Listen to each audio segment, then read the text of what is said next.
یه روز 2 تا خانم از مسافرت برمیگردن خونه‌هاشون. خانم اولیه یه نگاه به چمدون و خونه میندازه، میگه وای خیلی خستم، اصلا حوصله چمدون باز کردن و خونه تمیز کردن رو ندارم، ترجیح میدم برم حموم، یه دوش آب گرم بگیرم، به خودم برسم، آرایش بکنم، ترگل برگل بکنم، برم سالن ناخنامو درست کنم، موهامو درست کنم. و میره دقیقاً همون کارا رو میکنه.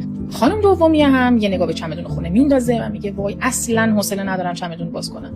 ولی وای نکنه یهو مهمون بیاد، شوهرم میاد خونه رو اینجوری نبینه، پس ولش کن، چی دلم میخواد. چمدونا رو باز میکنه، لباسا رو میشوره، خونه رو تمیز میکنه، چه میدونم کمودا رو تمیز میکنه، خونه رو برق میندازه، تر و تمیز، خوشگل. شب که میشه شوهرشون برمیگردن خونه.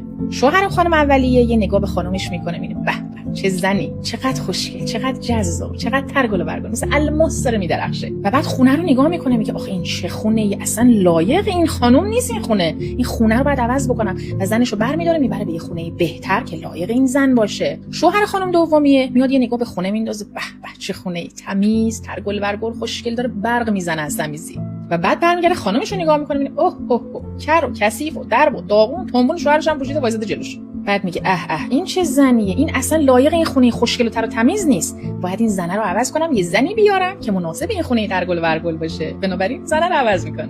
نتیجه اخلاقی از این داستان پندآموز اینه که همیشه کاری رو بکن که حال دلتو خوب میکنه، چون باعث میشه حست، روحیت، انرژیت بالا بره و اصلا خودت جلو آینه میبینی کیف میکنی، لذت میبری از نگاه کردن به خودت. پس مطمئن باش بقیه هم از بودن کنارت، از نگاه کردنت لذت میبرن.